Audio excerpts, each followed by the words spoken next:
Hey everybody, it's CJ, and welcome to another episode of Objection Crime Chatter. Um, we're gathered tonight to do a recap of the unpack. We're basically unpacking the Brian Kohberger sentencing that happened earlier today. If you guys didn't get to catch that, I did do a live stream of just the victim impact statements and the sentencing.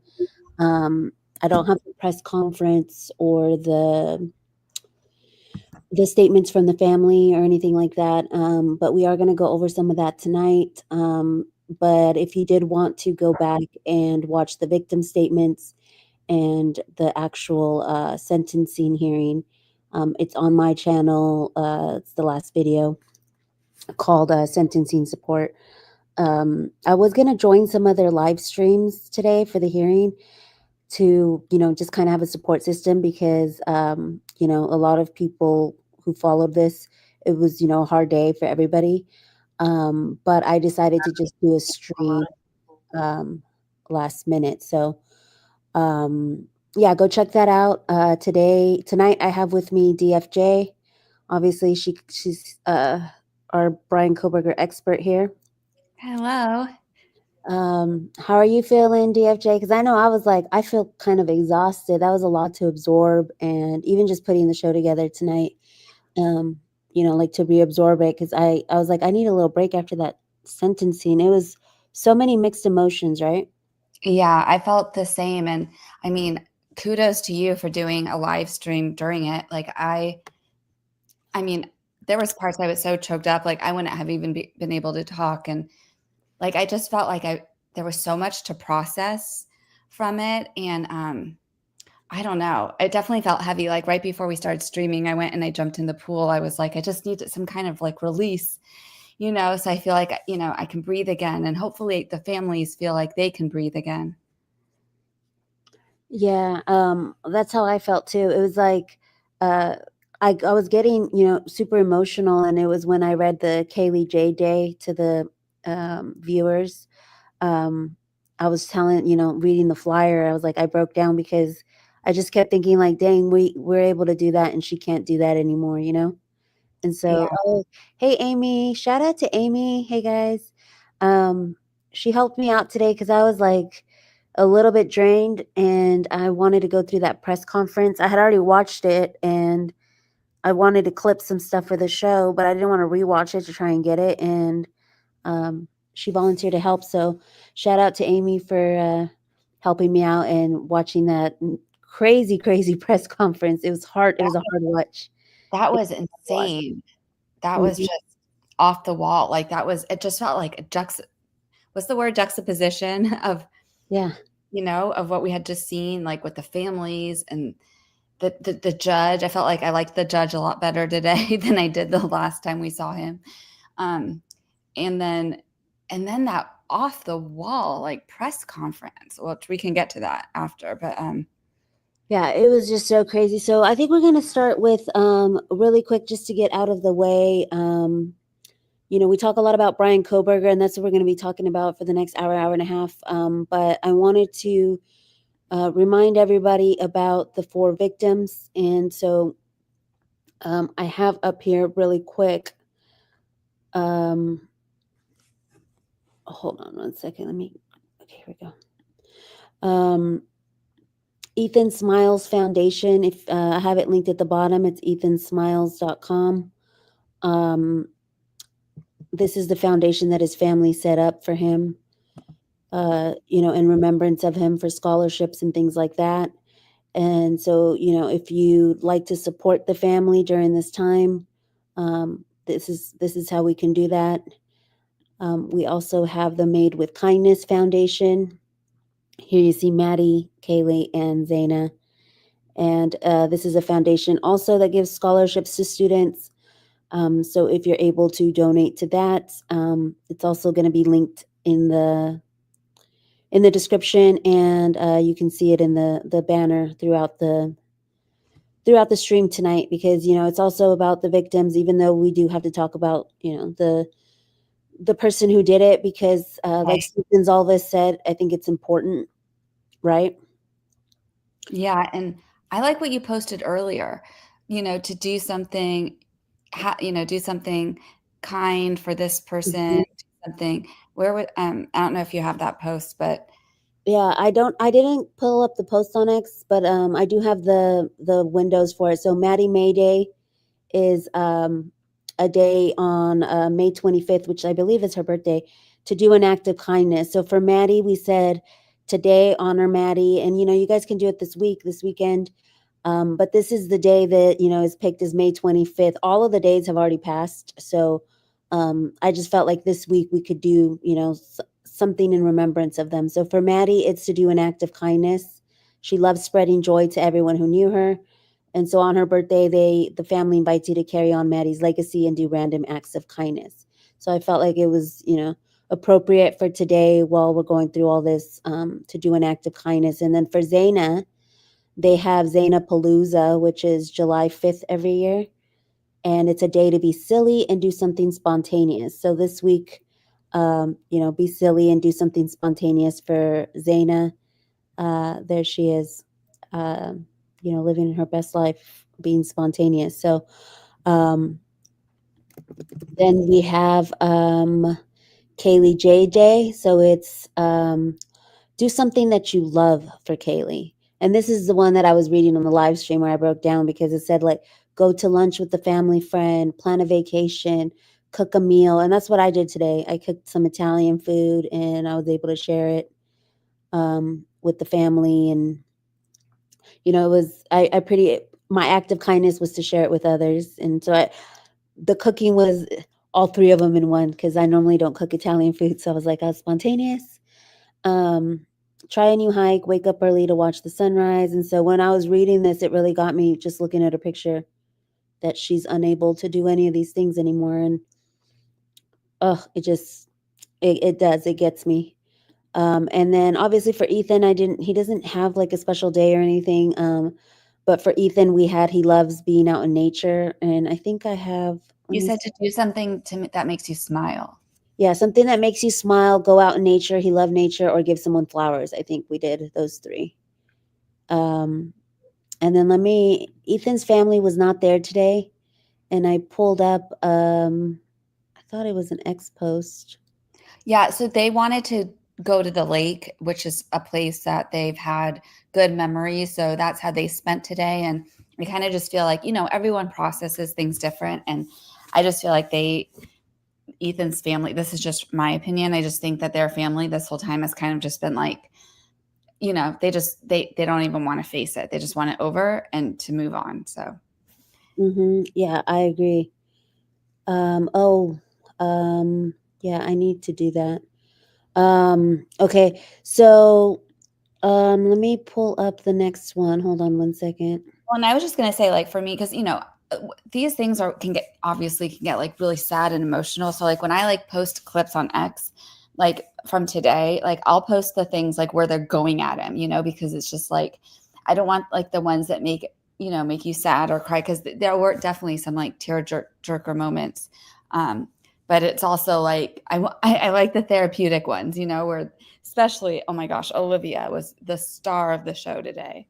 She sure was. And the reason why I called it Faith and Fury was because we did have the Kernodle family came at it from a point of it being like faith based, leaning on Christ. They said they had forgiven him. I think the aunt even said that she hoped that he would find Christ in prison and that he would be forgiven and stuff like that. That there was still hope for him. And then the Mogen's approach was more of like the family memories and like giving like humanity to Maddie, like with the quirky stories and things like that. And it was the Goncalves who came with the fury. And I know we were talking about this a little bit Do I give you before the the tea? stream. Yeah. Okay, so I was before this stream was watching Surviving the Survivor podcast, and they had Ann Burgess on, who I love. I always talk about her. She's like the serial killer expert. And she said that Steve Gonzalez had reached out to her and because he was having a lot of trouble with the plea deal. Like he was having a lot of trouble accepting that. And he didn't know like what he wanted to do as far as like the next steps for victim impact statement. So there was a team, and I have this strange feeling Gary Brocado was part of it, maybe Chris from the interview room. But there was a Chris did say today that he's in touch with the Goncalveses. they have been in touch, like they've been on the Mhm. streams before. So and you know, Chris also, he has lost his son, so you know there's a lot that I think they could relate to. So it easily could have been them. But anyways, there was a team that Steve met with to help him cope with this like accepting the plea deal and how to get at, he wanted to get at Kohberger during the victim impact statement. He wanted this to be like, okay, he's not facing the firing squad, but we're going to be his firing squad. We want these like words to pierce him. So they came from it from such an interesting angle, and everything that they, so these experts, these are serial killer experts, helped the Goncalves family figure out how to say things to hurt him. And I just thought it was so well done because like, I mean, and Olivia did not miss. And it was very strategic to have her, the female, because he has an issue with like female dominance and whatever. So for it, the worst, the hardest, harshest part to come from her was so good. And just, it just went so perfect. And like the way Steve like angled the podium, like he's so big, he's strong. He like moved the podium so he was like directly facing Kohberger, and then it just went him and Olivia and the mom, and then the mom saying the youngest daughter's statement where like, oh, you might have gotten A's in schools, but you're going to get some big D's in prison. I was like, oh my god. Yeah, that was so crazy. And I think I have the tab. Oh wait, that might be the wrong tab. Sorry.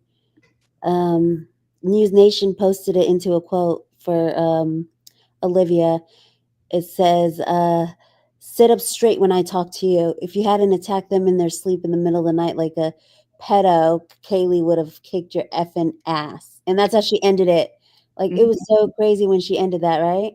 Yeah, it was so powerful. And like, and the thing is, I don't know, I'm sure you noticed, but like she used his own words against him. You know, like how remember when he had that survey that he would like, that he had put out where he was asking criminals what they were thinking the day of the murder and right before the murder, or before the crime and during the crime. Remember he had that weird survey? She was using those exact words of his survey to get at him, like, and then like, and just everything, like all of his insecurities, you know, like about the snow, how he sees the snow or whatever it's called. She's like, you have the snow in your eyes, but you want to pretend you were stargazing. Like, just, I mean, she just used all of his own words against him, and The just, rapper part, like you oh, you want wanted to be a rapper? rapper. Like, she dug at him. She called him like I don't know. She just hypochondriac loser. Because if y'all don't know, or whoever like didn't follow the close very deeply, he had severe OCD. Like, he was always washing his hands, and so she was using like everything that made him like unlikable or like weird, and she was using it against him. Oh, and at the beach said there was a "do not move" sign on the podium. Oh, was there? Well, you They know what? moved it back, and then you could barely see it on the camera. The feed that I was watching was pretty I couldn't bad. either. But you know what else I noticed was that like when they must have told like the bailiff, like when Steve came up, because the you could see the guard like on one of the stream angles behind Kohberger stood up and walked up when Steve was talking. So they must have thought like Steve might have been a problem. And then like after that, when Olivia came, then you could see the security guy go and sit down. So yeah, it was just, and then the other thing Olivia said, you know, she's like, oh, did you pluck out those eyebrows, those bushy eyebrows? You know, just like everything, like, and how like she's like, if you hadn't been so stupid and made so many mistakes, you wouldn't be sitting here. Just, which was just so good because it just gets to the core. That was the part where she like annihilated him, because it was like, you're not even a good murderer. Like, Yeah, you're so stupid. You were so bad that you ended up getting caught, and you know, like you're such a coward, and just everything. It was so good, and I'm so glad that they had help. You know, because this, I think it just landed so I couldn't even think of a better way. And there's and when Ann Burgess was saying, you know, like the people that were like crying or saying they forgive him, people with the minds of someone like Kohberger, that doesn't affect them. If anything, it's just like, oh, okay, like that's funny. Like they deserve to die because they're weak, that's just kind of how they think. But like with the things that Olivia said, like if there's anything that maybe like made his blood pressure go up today, it was the Goncalveses, everything that they said. And And so, you could tell he was like gulping and he was like clenching his jaw. And like his eyes look like he like, especially with Steve, like his eyes look like he was like super mad or like it was getting to him. Like the more and more like when there's like a little kid like getting yelled at, like that's what it was like. Like it was, yeah, it was intense for sure. At first I was like, I don't know, like I didn't feel sorry for him, but I was like, dang, like it was like I felt like it was a little bit harsh in the very beginning, but then once Olivia went up, I was like, no, that's well deserved. Like when she was like, my sisters are with me. And I remember someone in the comments of the streams are like, her sisters were there helping her write that too. Like, you mhm, know, yeah. that was them speaking through her too. And then when they finished, and somebody said that in the chat, and then when they finished, when she said that Kaylee will kick your ass, I was like, oh my God, that was like from Kaylee. Like I would have kicked your ass if I was awake. Yeah. Um, but some evidence did come out today, and I don't know if you want to talk about what came out. I know Yeah. you were thinking about it and reading about how like she was stabbed so many times. And let me plug the interview room real quick because they had such a good stream today. Amazing. Amazing. Amazing stream. And at one point, Chris in the interview room, and this is a trigger alert, or what do you call that? Like we're about to talk about something triggering. I don't know what is it called. Not Yeah, a I trigger think alert. I'm like, what do you call that? warning. A trigger warning. Yeah, trigger warning. This is a trigger warning. That we're going to talk about some, just not very. I don't know how to say it, but Chris acted out what it would take to stab 30 times. Like he acted it out like 1, 2, 3, 4. And it seemed like it lasted for like ever almost. It was like at the same time that I was like, oh my gosh, but at the same time, it made you like really realize like what Kaylee went through. And it was intense. I don't know. I really enjoyed the stream. Yeah. It made you really think about like what Kohberger did, that he doesn't deserve an ounce of mercy. And I'm Christian, so for me, the faith-based stuff really, resonated with me. But after watching the stream, I felt like, I mean, I was torn. I was definitely torn because I feel like there's some people who, well, here we go. Oh no, that's not the right one. I'm like trying to find the. Well, I was also gonna say, that because you said new evidence came out today. During Oh, yeah. Olivia's statement, we heard because she's also like, "Oh, what was the other weapon you used?" And then we heard afterwards when the family was addressed the press, that they found out that there was another weapon that was used. And then, which was weird because then in the press conference with the police, they were like, no, it's just the K-bar. But that's not what the detectives told the Kaylee's family yesterday. So apparently there was another weapon used that helped bludgeon her face or something. Yeah, and I wonder if no, because she asked him what was the second weapon. She had slashes in her mouth. Mm-hmm. That Yeah. was different than a kabar. That's what Steve Gonzalez said outside the courtroom to one of the reporters that was out there. He said that she had slashes in her mouth. So I don't know if that was in reference to that second weapon, but yeah, they also said she was stabbed 34 times. And then just right before I got on the stream, there was a big doc drop. Yeah. All the evidence dropped in that said Zaina was stabbed 50 times. So I So this is believe like they were a stabbed so normal many times person. because they were awake. I feel like that's why Kaylee fought back because she was awake, and then Zaina fought back. Yeah. They said that Ethan had died from he sliced up his leg, so I'm wondering if he was just asleep. But And we knew that before the doc drop. okay, yeah, I knew that I had read that he had carved up his leg, but I didn't know that that was his like cause of death. Yeah. So Like there was no other. at the beach said, will he be in solitary? Yeah. So he's going to the same prison as Chad Daybell, except he's not going to be on death row with Chad Daybell, but he's going to be in the next version, which is like he's basically in a cell for 23 hours a day. And then for like the other hour, he can interact with the people on his same block, but they're going to closely monitor him because he is going to be a target going in there. And it's not a good place to be. They do get tablets, which I'm just like, why? But and they can also get TVs. But he's just gonna have to sit and live with his thoughts like 23 hours a day in a cell. Yeah, the thing that the interview room said, and I don't know, I must have closed the tab, but y'all go check out it's the interview room on YouTube. I don't know if Christina can link it into the chat, but sorry, dang, I lost train of thought trying to plug it in. About being in the solitary in the prison. Oh, they get email. They get access to email. So they can be emailing, like, I guess, pen pals and stuff like that. Like, that to me was like, why? Like, it's really sad. And someone on the King 5 stream, which was like the local stream, they had one of the local prosecutors or like an ex-prosecutor, somebody that was local in the court, but no longer worked there. I don't know what he was. I believe he was a prosecutor. Maybe he was an ex-judge. I don't remember, but they had him. And if you watch my stream, you'll see that he had some commentary in there. He said, there's life, liberty, and the pursuit of happiness. And the girls and Ethan lost all three. And yet Brian Kohberger only loses one, which is his liberty. And he still has his life and his pursuit to happiness. Because it's like Steve Goncalves said, he can still study in there. He can get a tablet to watch movies.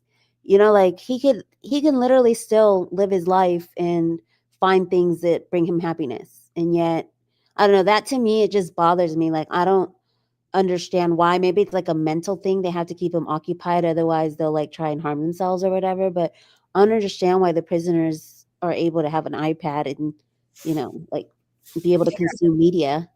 Well, I mean, it's going to be limited, and I agree with you. But I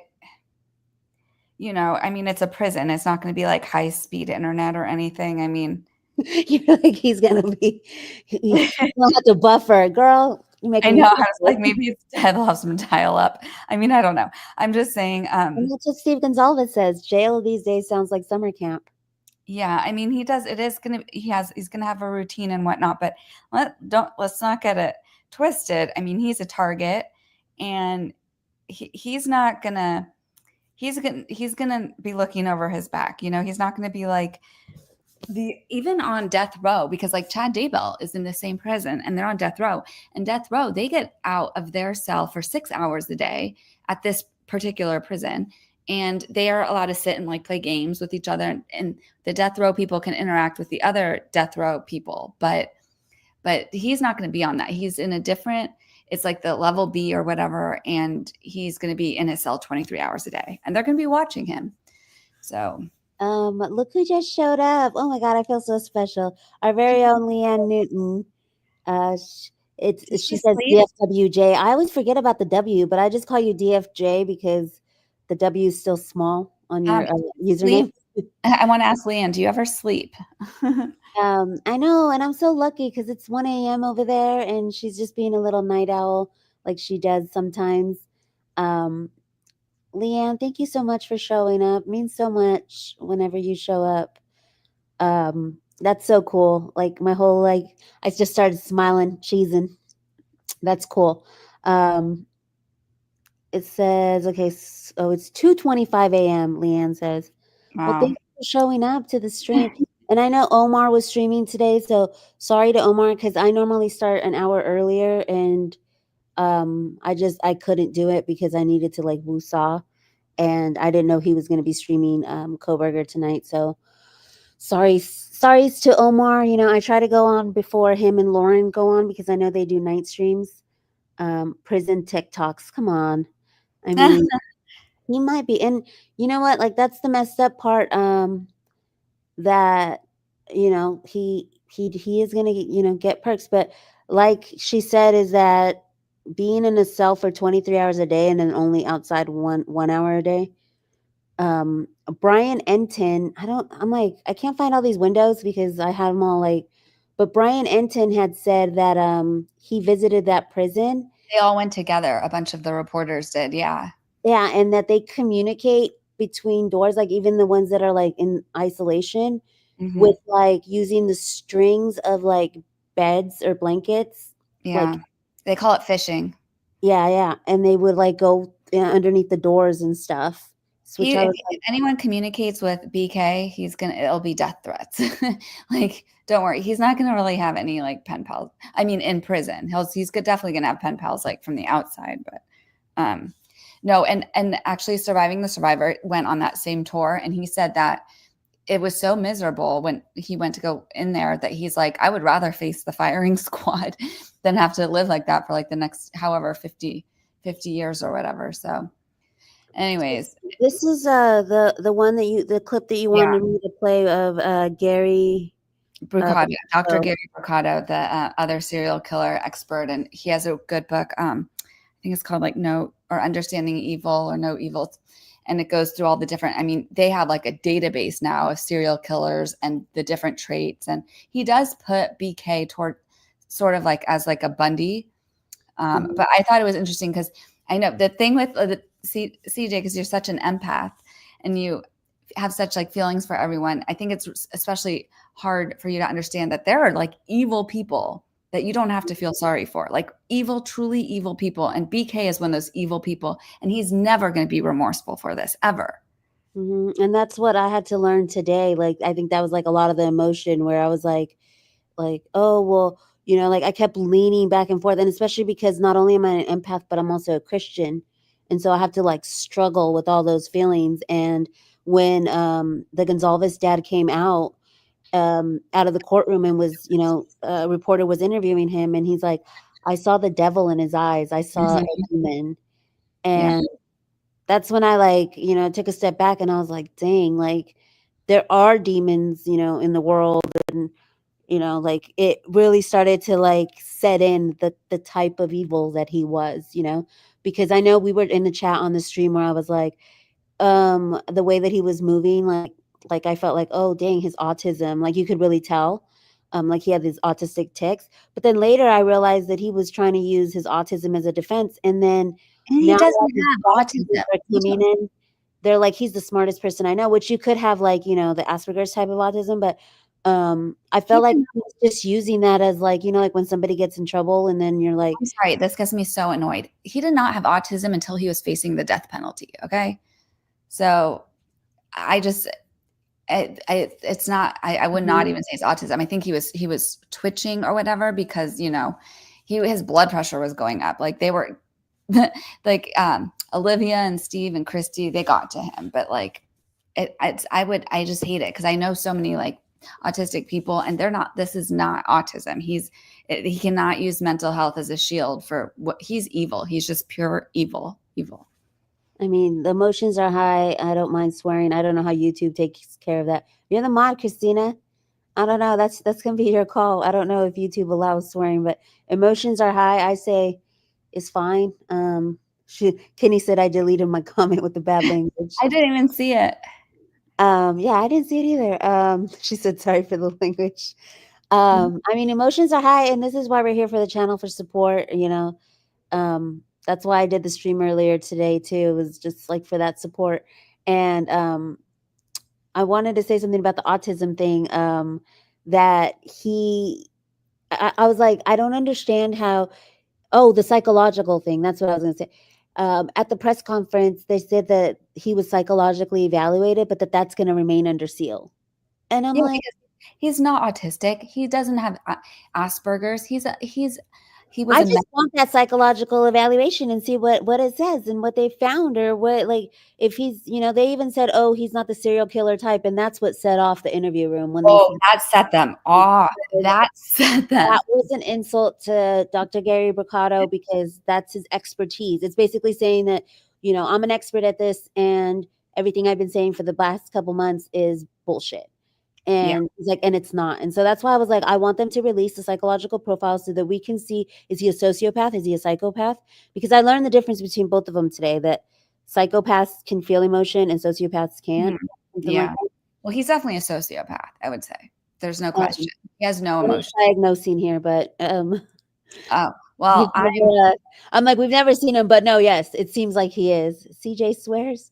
I don't really swear, no. well, I was because earlier.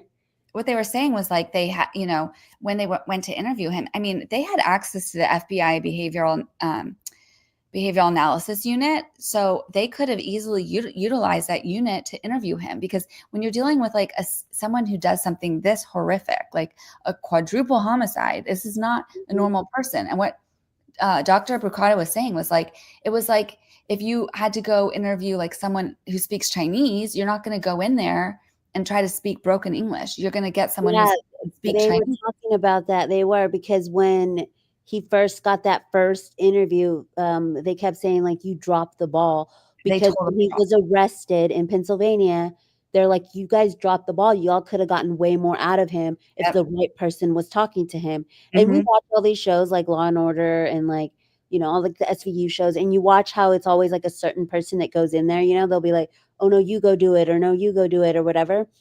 That's how I felt like when he was talking. I was like, oh yeah, because there's like criminal profilers that are experts in how to talk to she said, I don't want to offend CJ because she's Christian. I still cuss. I mean, I don't know, is cussing not Christian? I don't know. My friends cuss. I don't know. Like, yeah, but no, no disrespect. You're fine. The emotions are high. So set up this video real quick. What are we going to be listening to? Oh, so this was just a very brief thing. It was like after the plea hearing, and Dr. Brucata, it was just him like basically saying how even like if you wanted this guy to like tell the truth, BK to like actually say what happened. First of all, if he probably won't tell the truth. He'll probably lie. But if he ever does tell the truth, like if he were to actually tell you the truth, it would rock you to your core, because then you would know exactly how he is. Like this is not a normal person. Okay. This is someone who doesn't care about anyone else but their own ego and their own narcissist. So let me play this real. The accused Idaho 4 killer. Do you think he will ever reveal? Is your mind secretly sabotaging your success? What if there was a way you could instantly stop self-sabotage and reprogram it for success today? And sleep all the way down. Reveal why he did it, either in court or in any other scenario? Well, what's a little complicated about the question is that we're not fully sure of the motive. We have something of a catch-22 there. If the motivation is similar to what it is that I've been speculating about for some years now, we would expect that this individual has motivations that look a lot more like those of a serial killer than somebody committing an isolated mass murder. With an individual of that type, giving them any forum in which they are, number one, expected to tell the truth, number two, given a chance to kind of relish in details, recall details publicly, receive attention, is always problematic. And in this particular individual, there is such a scientific, detached, mechanical quality that the relaying of details, if they are true, would be probably very painful for the people listening, because as human beings, we have a tendency to anticipate that there will be emotion, some degree of remorse, some tearfulness, some regret. What I think you'd see here is a mechanical, callous, detached presentation of facts, as if you're talking about amoeba in a petri dish. And I think that would be extremely painful. I also believe that underneath everything that would be seen in that sort of tone is this colossal ego that ultimately would enjoy this. It's part of what is so frustrating about the way this story turned out, is you're going to wind up with an individual that now is sitting in an isolated place and able to join the pandemonium of criminals that will receive fan mail, love letters, book requests, etc. Wow. So he basically was saying everything that you were saying about his, you know, he's got ego. He's not really worried about, like, if he were to recall how he did these murders, it would be like, oh, so I took a walk outside and like that. Like Exactly. talking about your night or your day. And Mhm. that's why I love that I have you on here, because the title of today is Faith and Fury, and you're like on the Fury side. Sorry. And I'm like on the faith side, but I'm also like on the Fury side because it's such like an emotional pull at me, because at the same time, at the very end of that sentencing, when he said, "I respectfully decline," like, I sorry. know. Well, we knew he wasn't going to talk because then, and someone else said it. Amy, I think, said something like it's about the control, and that's exactly it. Like this is all like control for him, and now some of the other experts, I think Ann Burgess was also saying, like, now he's going to like, do like the carrot and the stick thing and like dangle things, to get favors, or to get people to like come do interviews and come see him. He'll be like, oh, I want to reveal something about this, and it will be a total lie. And all the first things that we will probably hear from him will most likely be lies. Yeah, yeah. And so when he had said that, like I was like, it was just that smugness, like Mhm. something, it just did something to me, and like the faith just like flew out of my heart. Like it was just like, I when the Kernodles came on, I was like, dang, like it takes a lot to forgive. I was really reflecting on like what it takes to do that, like even the aunt who was like, reach out to me. And then after, when he was doing that, I was like, girl, why were you like, here's my phone number, call me? Like, no, like he doesn't deserve to talk to anybody. Like he's just gonna pull your leg and manipulate you if you do get in touch with him. Like stay away, like afterwards I really didn't feel the same. So it's a tug and pull for me. I hear you because, like, I mean, I definitely have had some like crazy past. Like, I'm a survivor in like a really horrific situation, and I, struggled with that whole like, oh, forgiveness thing, and then like I came to a point where I was like, only the pedophile is the person who actually would want the forgiveness. Like no one else, it doesn't help, and it doesn't help anyone else. So no, I'm not going to forgive them. Like that they're, so I just come from it's a totally different angle. I feel like sometimes when people like will preach, oh, you have to forgive, it's like the only person who actually would want that is the person who hurt you. Who else does it help? To me, I don't know. Yeah, I mean, and that's a valid point. One of the things that I found like kind of demonic, I don't know if it's demonic or what, but it says Brian Kohberger had this odd black heart drawing in front of Yeah. him at the sentencing hearing. I don't know what that was about. I didn't want to show it because I was like, I don't know if it's like some demon symbolism or whatever, but it looked like it was just a heart. Yeah. I mean, right there, and it had like he was coloring. Like, why is it? Did he have well, who knows? It might have been like colored something. pencils? It might have been something he wanted to like, because apparently when he was leaving, he tried to like get in contact with his mom, and they wouldn't let him. So who knows? Maybe he thought he could give her the note, or maybe it was something given to him, or maybe he was just doodling. But yeah, You see how there's like colors, like yellows and purples and stuff. I'm like, was he actively? I didn't really see him using the pen when he was like, during the victim statements or anything. So I was like, yes, maybe it was like a mental thing for him, like when he got mad to look at. I mean, I don't know. Yeah, at the beach said, forgiveness for you, not them. I know. I've been told that. But, it's different for everyone. And like, for me, I'm perfectly happy just being like, not forgiving some, like I can move on from a lot of things, but there's just like some things that are so evil that I'm like, no, I don't forgive them. Like I will forget them. And I think that's even worse, when you just like forget someone. I believe that he has that empty soul look. Yeah. And, there's another, I don't know if anyone here followed the like Murdaugh trial. Yeah, I did. You did? Okay. So that judge, I love that judge, Judge Newman. So he had this other trial that I remember watching, and he gave a really powerful like sentencing hearing where he said that some people are just evil. And like, and he just said like from his time on the bench, you can tell and I think he was trying to tell it to like the guy's parents, but he's like, your son is evil. And and it's like that, and it is what it is. Like there's just some people like that. I wanted to play this since you're talking about his parents, because they didn't receive any tips or anything. So remember how we thought his sister had called in a tip or whatever? And that's why one of the sisters said Olivia Gonzalez did an interview with Brian Enton. And Brian Enton investigates. He's been so great. He just started a YouTube channel. He's a reporter from News Nation. Y'all go follow him, support his YouTube channel. He's amazing. He's been doing this trial since the very beginning. And one of the things that she said was like, if I see my son cleaning out the car, like deep cleaning out in the garage, and he has the same white car as what's being broadcasted and all that stuff, she kind of like said, I have a son, and God forbid I'd ever be in her shoes. But she was like, I just don't understand the family. So I wanted to play this short clip from the press conference where they basically said that the family never gave them any tips. Background, his education, his training.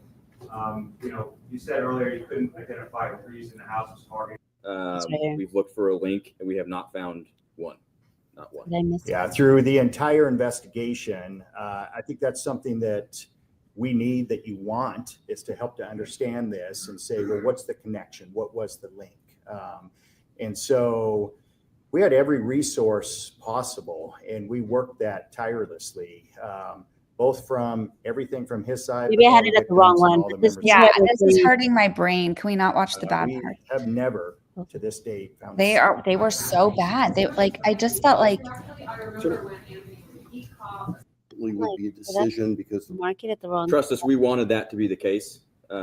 We've looked for a I link. might have We marked have it not the wrong spot, but basically he says we received no tips from the family.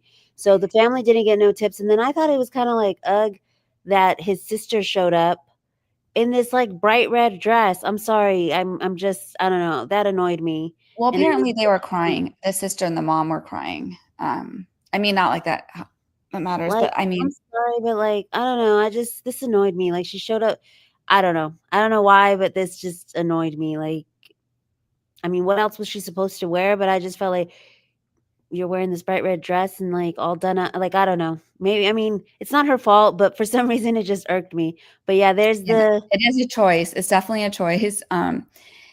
Like- Who knows? Maybe they lost their luggage or something, but like I'm just giving them the benefit of the doubt.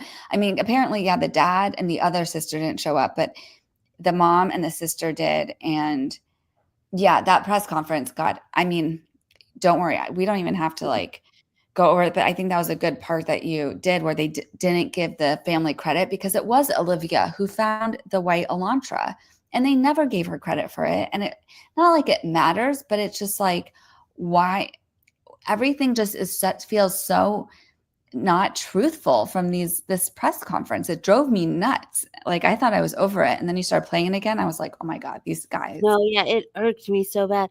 But so she was in a movie where basically like the exact same thing happened. It was 4 kids. She got killed. And one of them survived, which she was a survivor in the movie, which I thought was really crazy, right? Like, what are the odds? I know. So yeah, there's Olivia. There's Dylan, who was just sobbing. But I'm like, they didn't get pictures of anybody else, and they got pictures of this poor girl. Because we got no pictures from inside the courtroom of the mom and the sister. All we got was a reporter who said that the sister was slouching down when they were showing the pictures and stuff. That she was like slouching down in her seat. Well, Surviving the Survivor, Joel from there was saying like the mom and the sister were like definitely crying. And they, yeah, I don't know, one of the sisters is like a psychiatrist too or something. And it's like, you didn't see the red flags. But I guess essentially like they're kind of victims in this too. So yeah, that's why I didn't want to go too hard, but it just was like, something that irked me. I was like, girl, like, yeah, it is a choice. I'm like, read the room. Yeah, I know. Yeah, this isn't like, a cocktail party. Yeah, like it was just really weird choice of, And he kept trying to talk to them, right? Like he kept trying to like during the breaks, like to say something or mouth something to them, but nobody could make out what he was trying to say to them. I just heard that he like said like kind of like a hi and a kind of a smile to his mom in the beginning, and then at the end he did try to like to reach out to them, and then they didn't let him. So this is a clip that you clipped from the stream earlier.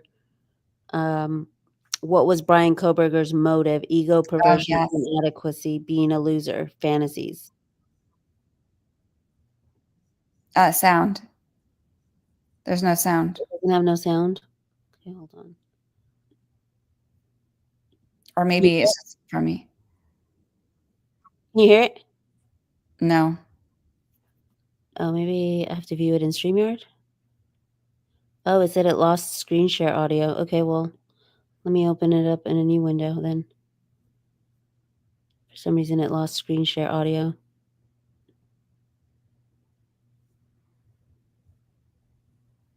How about now? Can you hear it now? No. No? Huh, I wonder why it lost screen share audio. A little tab just came up. Can you refresh it? That's what I just did. I just refreshed it. Let's see. Let me try and open it up in like a whole brand new window and then share that tab and see if.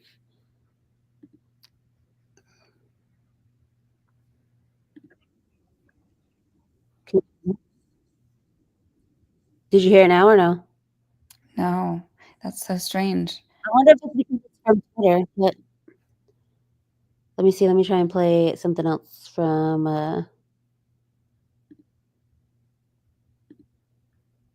Do you want me to send you the clip? you hear this one? No. You can't hear any of them? Yeah, a thing popped up that said screen share audio. I lost screen share audio. Maybe you have to like close the 39:57 is the timestamp. Thank you, Amy. I messed up the timestamp. No, it's on StreamYard. Like a little thing popped up and it was like you've lost connection just to screen I feel share. like it's to tell you how to reconnect it then if they're gonna tell you you lost it, you know? I wish they'd be like, this is what you do to fix it. I wonder if it's because, let me see. I mean, I don't know what else to do. Let me unshare, stop sharing, and then Yeah. because I have this video too, the one that you sent me earlier. Let me see if that one will play. Let's see if the press conference. Yes, and if you notice, Kaylee's brother did not make his statement during the victim impact statement, and Was he in the courtroom? He wasn't. No, he was in the courtroom, but he decided it was not appropriate for the courtroom. So he made a statement during the presser outside, and because he was just ripping into the prosecutor. And I sent you a short version, but I sent you a link to the longer version where he goes over all the cases that the prosecutor has done this to, where they just settle for a plea. Let me see if that longer version.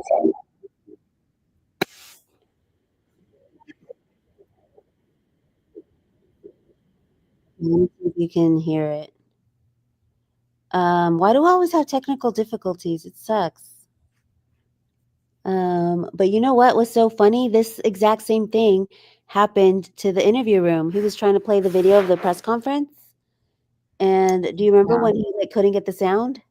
It might be something with StreamYard. Because the other one I sent you was a link, so maybe try that link. I'm getting the link right now. Let me share it real quick. Sorry, I'm all discombobulated. Thank you, Amy, for the timestamp. We'll get back to that one. Oh, Victoria, that's okay. Yeah, I'll go back and watch on replay tonight. We haven't gotten too far. We're just kind of just yapping. Let's see. Sorry, let me share screen.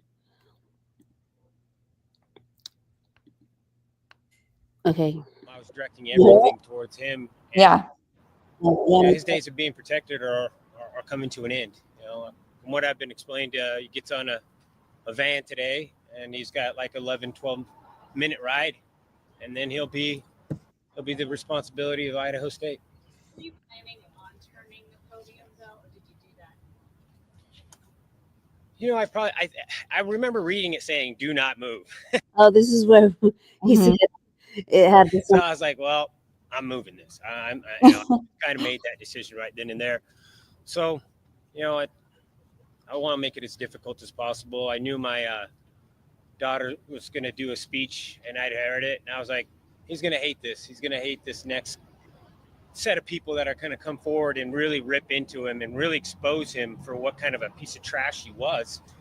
And we've been waiting a long time to say some of those things that needed to be said. Stephen Jr., you chose not to speak. I'd written up a statement. I don't know. He gives you this is where you go. Okay. Well, allow me a second. Maybe it wasn't court appropriate. Yeah, it wasn't. Definitely wasn't. She said it wasn't court My name appropriate. is Steve Goncalves. I'm Kaylee's older brother. She was my little sister, my friend, the middle child in the heart of our family. There are no words that can fully describe her spirit. But if you knew her, you knew joy, you knew light, you knew someone who made everything better just by being in the room. My statement was largely grounded in one goal, and that was to do everything for anyone who listens to this and has to go through something similar to not have to endure what we had. My family's fought tirelessly, not just for answers, but for accountability. We've stood in front of cameras, behind closed doors, and across from people who didn't want us to speak, but we did, and we won't stop now. Across nearly every murder case prosecuted by Bill Thompson, including the killing of University of Idaho football player Eric McMillan, there is a clear and troubling pattern. Families are left feeling unheard, justice is negotiated down through plea deals, and the public is left with unanswered questions. In the McMillan case, charges were reduced from first-degree to second-degree murder, prompting confusion and outrage from the victim's family and community. The same pattern is emerged in the Silas Parks and John Lee cases. Dang, he went full like citing case law. I love that. Like he went super deep. He's basically saying how plea deals are problematic. And one of the things that like got to me was the fact that Bill Thompson said we can't legally force him to confess, but it was like you could have made it part of the plea deal. You could have made, tell us where the murder weapon is part of the deal. Like, the ball was in your court. You had the upper hand, right? Yeah, and he's citing Thompson's cases that he's done the plea. He's going over his record, and he's just starting. He only mentioned one. Just wait, there's more. Both of which prosecuted by Bill Thompson, where capital eligible crimes were resolved through plea agreements, sidestepping trials and diminishing public accountability. The most egregious of these crimes was the brutal killing of Whitney Parks, a young pregnant woman whose life was taken by her husband, Silas Parks, during a violent domestic assault. Whitney was only 22 years old. Whitney was beaten and strangled in her own home, an act of cruelty that not only ended her life, but also the life of her unborn child. And yet, despite the devastating nature of this crime, Bill Thompson reduced the charges from murder to voluntary manslaughter, ultimately securing a sentence that allowed Parks the possibility of parole after just 5 years. There was no trial, no full accounting of what Whitney endured, no acknowledgement in the legal outcomes of the child she was carrying. For Whitney's family, for anyone who believes that justice system should speak forcefully for victims, this wasn't justice. It was a deal. First, we offer overnight boarding. Your pet will stay overnight in your sitter's home and not only be treated like part of the family. And it was like so many. I promise y'all I'm going to start paying for premium for this account. I have it on my normal account, but yeah, I hate those dang ads. So he's basically saying Bill Thompson has a record of like not following through for victims, right? Yeah, he just basically, does the plea deals and cuts things short. But like for that guy to murder the wife and get out in 5 years, that's kind of crazy. Yeah, that's crazy. 5 years for murder. I've never heard, like, it's unheard of. Many others under Thompson's watch, it prioritized expedience over accountability. Now, almost predictably, we find ourselves reliving that pattern in the current case. Despite the magnitude and brutality of the crime, the prosecution chose to accept a plea deal behind closed doors, without trial, without ever consulting our family in any meaningful way. In fact, we learned from the plea deal that had been finalized from an email from the prosecution team. Not in person, not with warning, not with respect. And he tried to double down too when he was asked about that. Like, well, yes, da da da. Like he was trying to word salad his way out of it. When it was like, no, you sent them an email. The interview room stream was so good when he's like, in the 90s, he said that Chris said that he drove like for hours to notify a family in person that there was going to be a like across states. Like it took him like all night to drive down there and just tell them in person. And he's like, that's the kind of like prosecutor or whatever that you need to be. Like he's like, you don't just send someone an email with an attachment. Yeah. That moment underscored what we feared all along, and that this case was following the same well-worn path toward expedience over justice. Sentencing once again fails to reflect the severity of the act, and the emotional fallout has landed again on the shoulders of the victims' families, who have been left out unheard and grieving not just a horrific loss, but a system that continues to bypass them. The through line is undeniable. Whether it's 2004 or 2025, this prosecutional, is that a word? Sorry. Prosecutional approach has consistently abandoned the very approach it is, or the very people it is supposed to protect. The trend you'll notice from Thompson's prosecuted crime are the following: plea bargains avoiding capital punishment, charge reductions, sentences that misalign with the gravity of the crime, lack of trial due to plea bargains. These aren't just failures. So this is what you were talking about was like accountability of like Moscow, right? Like with the dog and like not you know not following through with investigations.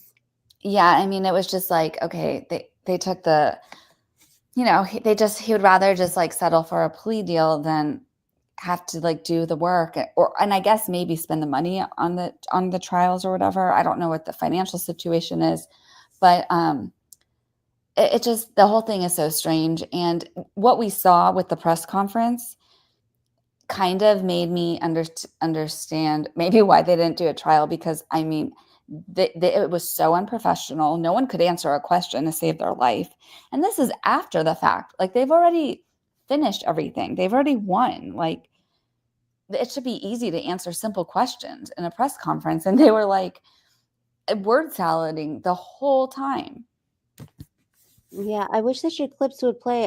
Did you want to watch a little bit more of this? Does he finish it out? No, I think that was good. I think I wish that other clip, see if the other one will play again. The one it plays now that we have sound right there. Yeah, because I think that other one is a good, the one that you were trying to play before, where he says how like the only people who gave us an answer about motive this whole time was the ego, was what Olivia said. And they told us everything. So I don't know what was holding them back before, but 3 hours. You know, we already with, watched. The lead. And yeah, we found because our main thing was we didn't want to have victim advocate statements that had lies and misquotes and misinformation in it. So I appreciate the president, putting a little bit of pressure on there, and it seemed to work. Up until that time, they told us they were not going to tell us, and we were going to have to just wait for the things to be unsealed. But yeah, sorry. No. So what he was saying there, though, that was I don't know if you guys saw this, but I think it was like it had to have been yesterday, right? Where Trump put out a statement saying like that he thinks it was not a good idea, and that like the families deserve to have answers, because that's part of the thing. Normally, you have like a trial before you make your victim impact statement, and so you kind of like have some answers or some things to go off of, and they didn't have any of this. Also, it's kind of like a exposure therapy going through a trial, which is usually why it's part of the healing process, because you get to you're already like at your worst, and you just got to get these kind of sort of some answers. And they didn't get any of that. So anyways, after Trump put out the statement, which I was really shocked by, like it was actually good. I don't know how that happened, but that was a good move. Within hours, the detectives contacted Steve Goncalves, and they had a 3-hour conversation trying to get some answers. So that's what he was saying in that press conference. But let's see if that clip will play.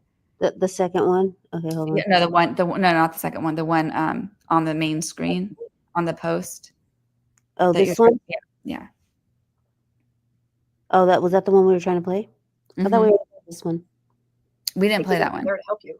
Meaning, Yeah, now it's working. bad people in prison who are going to do bad things to you when you're locked away for life. I mean, I just thought it was such a powerful 1-2 punch that Steve set up by turning that podium looking squarely at the killer. And to put the frosting on top of that, Karen, to keep going where you're going. They got him. Olivia got him. And you're having the chief, you're having the cops, you're having the DA say, we don't know. Yeah, but they almost tried to unravel what she tied up in a bow and served to him. A woman was the smartest person in the room. Yeah. Which bothered him, I'm sure. And she was the only one. And well, a few of them, and the family got. But I think that it was awesome. But the thing is this: the only answer anybody watching this got about his motive was delivered by the family. That's it. That was the motive for it. Ego, perversion, inadequacy, being a loser. That's it. There's nothing else to it. Fantasies. And she got up there and said what nobody else would say because she wasn't a puppet on a string to this guy's ego. And good for her. I'm proud of her, and the whole family I'm proud of. So it was nice. But and I'm of course proud of all the victims' families because there were other people. I think they're going to be there. Yeah, that was like it was really, really good that especially the part where the mom goes, I hope that the prisoners will be like, I'm here to help you. And people thought, oh, that's a slight about, the prisoners getting him. But no, it was because when he hurt Zaina, he told her, I'm here to help you. Yes, you're so right. And that was another way that they used his words against him. You're so right. Yeah. All the bookmarks. Hold on, let me. Here, I think. And what do you think about this? Because then I saw some people were like, oh, well, you shouldn't be allowed to encourage like someone being harmed. That's the one I'm about to pull up on the Oh, you are? Yeah, because I had all the bookmarks. Hold on, it's right here. Yeah, everybody started to go after him. Wait, where is it? Okay, so he says she gets a full pass due to the circumstances, but prison essay is funny like cancer. After the laughs ends, it isn't really funny because she said her daughter, Kaylee's mom, said this was a message to Kaylee's sister Aubrey. You may have received A's in high school and college, but you are going to be getting big D's in prison. I thought that was a good line. And then Megan Cuniff is like, prison rape is not funny. It should not be cheered. Certainly not advocated for and laughed at. Because everybody in the courtroom laughed by people purporting to be journalists. Let people grieve and express their pain, but don't openly encourage and laughed at that idea. So you were like, you didn't understand why people were up in arms about it? I couldn't believe this. Why are people always attacking these victims in this case? I haven't seen this for that many cases, but this case is just like, I don't know. But what do you think about that?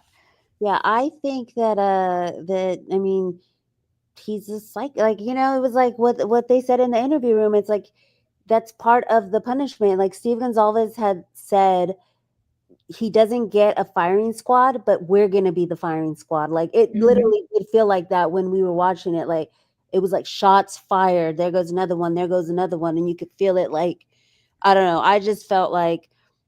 I mean, that's how they felt. And yeah, that's the reality of prison. Like, I mean, no, it's not funny, but that's, in a way how justice sometimes is served within the prisons, right? Like they have to endure all this stuff. And when I get it, if it's like an innocent person who was like locked up and they were innocent and stuff, but we're talking about Kohberger here. And that's what I hated about the dang press conference where they're like, well, we have to keep his, psychological records private.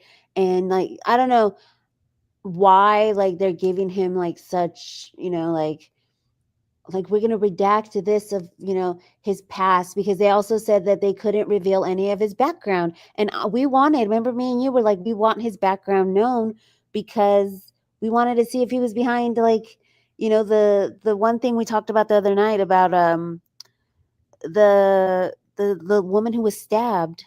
Remember his parents got asked to the grand jury on that one. And then, the buddy stuff, like I wanted to know his past and his background and what they've caught him up on or whatever. And they're like, no, we're going to steal that too.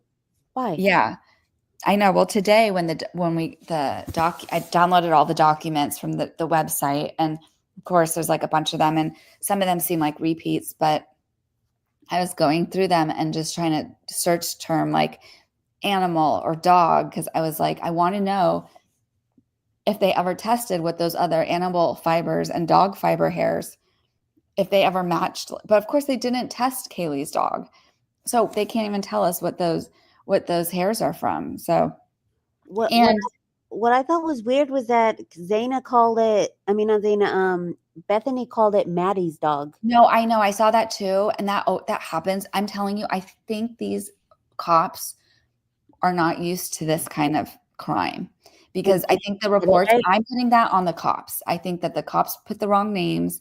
You know, she was probably crying. He was probably like, Kaylee, Maddie, whatever, and just wrote whatever. Because they're saying that Kaylee was in the second floor with Ethan. And I was like, what? Yeah, that's what I'm saying. Because I trust, and I've had this before. Like, I remember when I reported like my assault, and they even got like the name of like, because I even gave examples of like different places where this like person was like trying to attack me, and they even got like the name of like the hotel wrong. Like, and it was like a totally different name and I was like, I would never ever make that mistake.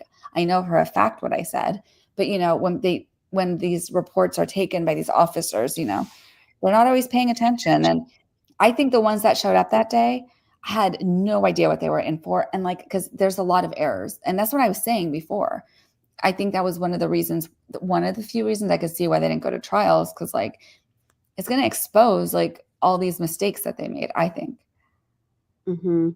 Yeah, that's one of the things that I think too, because, you know, the interview room people were saying like, why was the investigative work? Like they should have had Steve as the investigator, Olivia as the investigator. Like, why were you guys not trying to, you know, they said that they did, you know, as much work as they could or whatever. But I think it was Gary who said, like, how do they not have a working motive? Like, even if they don't know the motive, most investigators would have a working motive. And Steve and Olivia were the ones who said his motive was based on what he had searched on his phone, which now they're saying they never found anything on his phones because he flashed his phone. So I don't know. It's like, if none of the stuff on Dateline was true, then why did the judge there's still an investigation into? No, they found all the adult content that he was searching and looking at. They know.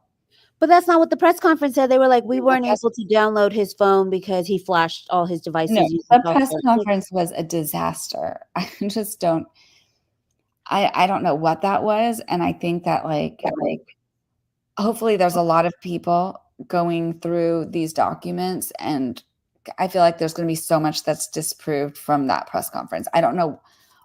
I can't have no words for that. That was so unprofessional, and I'm sorry for everyone who had to watch that, because I know I was watching and I was getting so annoyed. I was like, what are they talking about? I know. I made poor Amy watch it so we could show some of the clips up here, but I didn't realize it was gonna re-trigger you. So I was like, ixnay on the press conference. So no, I am so sorry for you know all that work, but no, I mean, you can play whatever. I just feel bad because it was like, even when watching it live, it was annoying. But then now realizing how many things that they were lying about, watching it back, it's just like, what were they thinking? Yeah. What was I gonna? I made a little list of things that I felt weren't answered, which was like none of those reporters asked good questions too, by the way. I mean, I know a lot of people said, like, why did you guys allow the defense to delay so much before the trial? Like, was it that they weren't prepared? And then the other one was, why was the house demolished? Yes. Like, I wanted answers on the house demolition. Mm-hmm. And like, why did the university or you guys say that it was a targeted attack and nobody had to worry when he was still out there? Like, can you imagine? He still went to work. He was still around students. No, I know. That's so crazy. And that's why Bricado was so mad that they were like, oh, we didn't consider him a serial killer. And he's like, are you kidding me? like you have no idea what you're dealing with, and way to drop the ball on that and put everyone at risk. So Daily Mail has been posting like all the updates. Can I just answer one question in here? It works fast. Oh, thank you. Angel's voice was saying, I think that they were confused what we were talking about with the the prison SA. It was just a comment. No one's laughing about it. It didn't happen to anyone. What we were saying was that a victim impact statement, she made the suggestion that like, oh, in high school you may have gotten A's, but in prison you're going to be getting big D's. And it got a laugh, just because it was something. And so it's not like they were advocating for him to get like SA'd, but it was just, for some reason, people jumped on this. Like even people I respect, like Ian Runkle was like, should people be advocating for people like for violence in their victim impact statements? And I was like, I don't think they were advocating for it. I just think they were just expressing how they felt, And I mean, it's just something that happens in the prisons. And so they're like, that's what's coming for you, buddy. Like, I don't know. And probably not, because he's going to be in solitary. So, and I think they wanted him to feel a little scared. They just wanted to instill some fear in him. Like, in prison, you might be getting some big D's.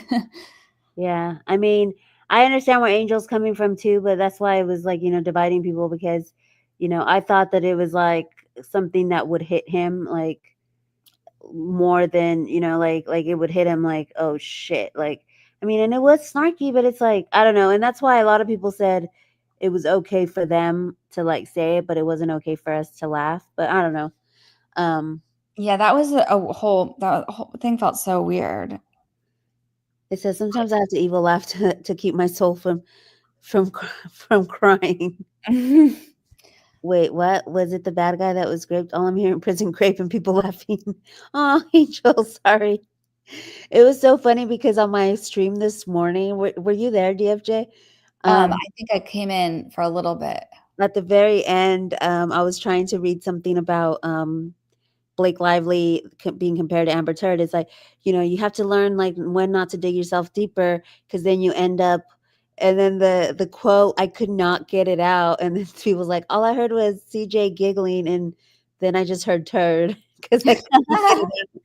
It was about how you dig the hole so deep that then you're talking about how your dog stepped on a bee, and the giant turd you left on the bed, and I couldn't get it out. So sorry, Angel. I need to rewind and re-listen and stop cleaning. She's so funny. Well, hopefully that clarifies it for her. So no one was AR'd. That was just an impact statement, and it was a play on words, and I just Are felt you like, not allowed to say the R word on YouTube? Because I was saying it on the stream, I think, or no, yesterday. I don't know. There was a case that was it last night's case? I don't know, but are we not allowed to say that on YouTube? I don't know, but I just like, as I don't want to get you in trouble. No, I don't think you Love can. me some TJ and tFckWJ. I need to start putting the W in there, because I just call you DFJ just because it just rolls off the tongue, like CJ and DFJ. You can call me whatever you want. Okay, it's like a rap song. CJ and yeah, my rapping career got outed on the live stream the other day. Now everybody's like, you got to flow. I know. I can't wait to hear your tracks. Yeah, I know. I really do want to write one. I used to write Christian rap for, I thought I was going to go on a Christian rap tour in prisons and like change prisoners' minds. Girl, I've never even heard of Christian rap. Like, what is that? It's just, rap, and, it's got like Christian influences, like scripture, like whatever. And so I had written a song. Maybe when I cover Larry Milletti, I'll unveil the rap song that I had written about Larry Milletti. Ooh, I want to hear. That's exciting. Yeah, so it was when I used to follow like all the missing women, because I used to follow missing women, missing kids. Okay, Kenny said she grew up with Christian rap. I have never even heard of that. I knew they had like radio stations where I live, like they make like pop songs, but I've never heard Christian rap. That's a new one. Talk. Yeah, there's a lot of good ones out there. I can recommend. There are certain things they don't like to say, but sometimes swearing after 15 minutes is okay. Okay, thanks to our mod, Christina. Shout out to Christina. Hi, She's Christina. a great mod. She knows all the YouTube world. I don't know. I'm new to YouTube. So but I think that's why everyone says like SA, because I don't think you can say that other one on YouTube. The grape one. I'm old, so DC Talk is old. No, I remember DC Talk. Christian Screamo is a thing too. Yeah, they have what? A lot of different styles. You guys are like blowing my mind. I've never even heard of any of this. From what I read about IMCI, they keep inmates in solitary a lot. So Brian Enton had said that this is one of the worst prisons in the United States. Yeah. Yeah, go ahead. Go ahead. No, and I was just going to say, yes and no, but he actually would have been better off, and I didn't know this until today. He would have been better off in death row because they actually get like 6 hours outside their cell a day versus where he's going now. And the protective custody he's in now, he only gets like 1 hour a day out. So, you know, he's not going to be hanging out with Chad Daybell, but yeah, I didn't know that. And I was today years old when I realized he was going to be in the same prison as Chad Daybell. And Lori Daybell, really quick, a little tangent. She has her, is it her sentencing on Friday? Yes, it is. And so that was one of the last like kid cases. So there's still some like scragglers of when I don't follow kids anymore. My heart can't take it. That's why I didn't cover the Madeline Soto. I had so many people, you'd be surprised, in my DMs asking me to cover.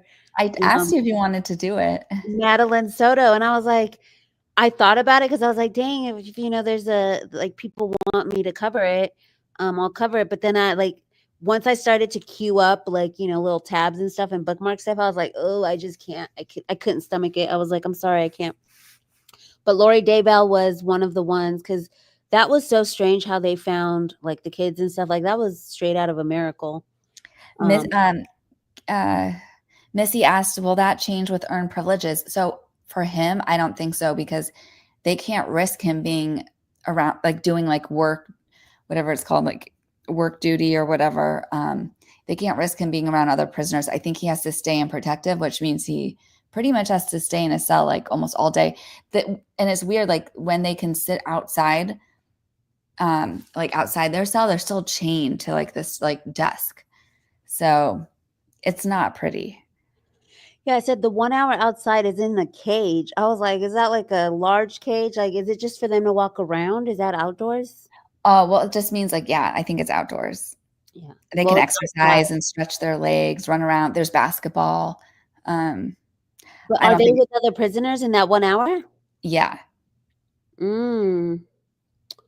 Okay, well, that'll be interesting because so they say that in these prisons, they don't take well to women and children. And I saw a couple of pundits say that the Idaho 4 are considered children because they were like college kids. And so like a lot of prisoners will, which I thought was really weird when Olivia also called him a pedo because I was like, oh, well, they were, but they I were loved that. kids. They were I kids. loved that she said that. That was so, that I'm telling you, it was like, you know how sometimes we read those filings like in the Blake Lively case and it's just like, that was art. Olivia's was art. Like, thank God that they had that team like kind of helping them because what you said when and especially at the end, when she said that, like you did it like a pedophile. And that's something that's going to resonate. And you know, the prisoners, they can watch court TV because they would watch like Ashley Banfield.